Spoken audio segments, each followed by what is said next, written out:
How you doing, guys? It's Zach with Harder, Happier, Healthier. How you doing?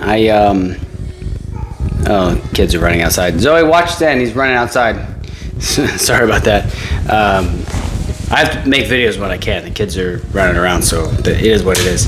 But I get a topic that keeps coming up a lot, and I think it's important because it can actually cause a lot of problems for people that are on carnivore, and they'll think, oh, well, it's this carnivore diet's doing this to me, when it's really not. And that's how often we should eat.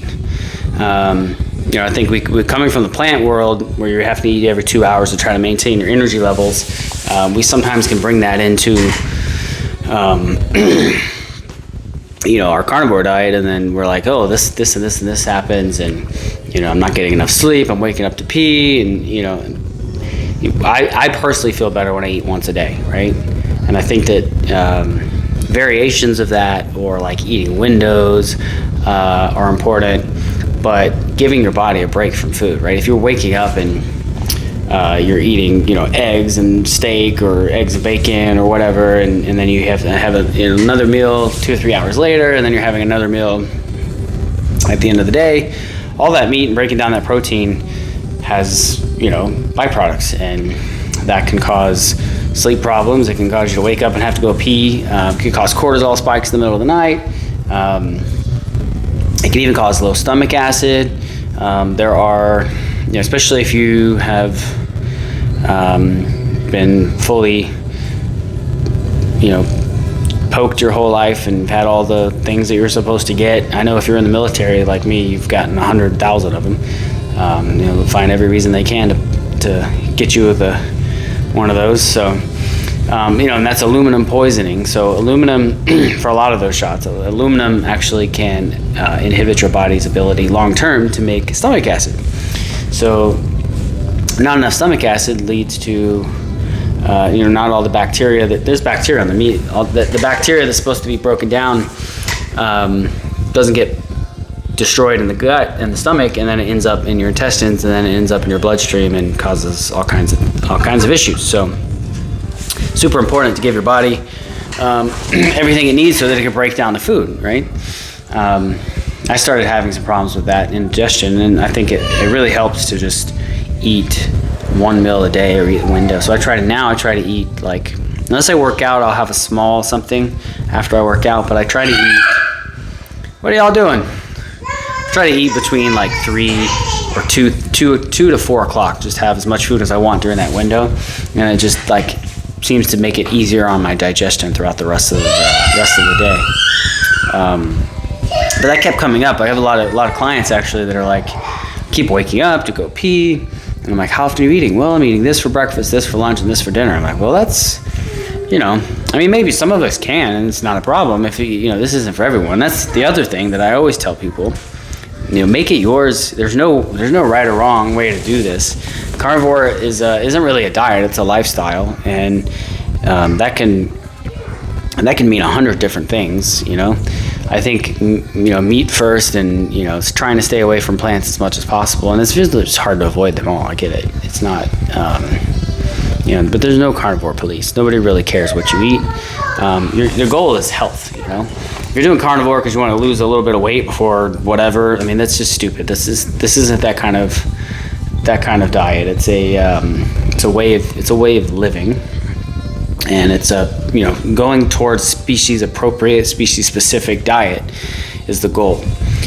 So if we're deviating from that and having different results, then that's to be expected. So we want to stay as far away from plants as we can, but if you want to have certain things in your diet, by all means, you have to deal with the consequences, right? You can't listen to the dogmen. You certainly can't expect to find all the answers from some one person on the internet who's doing everything one way and think that that's going to work for you, because it doesn't, But the goal should be health, And I think it's healthy to give your body a break from eating, and not to eat every 3, 4, 5, every 3 or 4 hours, or some of it's even more. Some people it's like every 2 hours, but you certainly don't want to do that with a heavy meat diet, because it's a lot to break down, right? Protein has to be broken down, and you only have so many enzymes. Your stomach only makes so many enzymes per day. I actually take, that's the one supplement I do take. I take a lot of different enzymes. ox bile and some protein or some fat, stuff to break down fat, and then holozyme, I think it's what it's called. It's just a general enzyme to help break food down, and I think that really makes it easier to digest. The kids and I just had some scallops we got from Costco. And man, you want to talk about kids, these kids will fight over there's just never enough scallops. I don't know why, but scallops are you'll think you'll make enough, and then they come out smaller, and then you'll eat one, and it's like one bite and they're gone, right?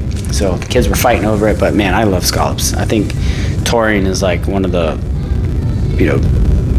nutrients that we're missing if you're on a land-based carnivore diet. But if you like scallops, man, scallops and oysters are our favorite. We love seafood. I actually got a salmon on the smoker too, so that'll be delicious. But yeah, let me know what you think. Do you eat once a day? Do you do you think that that's something that you can get into, or is it too difficult? Because for me, I feel like it's pretty easy, especially now that I see how much more level off my energy. And I did quit coffee, so I think that kind of changed things a little bit too. I was listening to a podcast about coffee, and the guy was saying, so if you drink a cup of coffee at 8 in the morning, there's still 15 or 20% of that caffeine in your bloodstream at midnight the next day. That next, so basically what you're drinking in the morning to wake up, it's still affecting your sleep when you're going to bed at night, at midnight, right? That's crazy.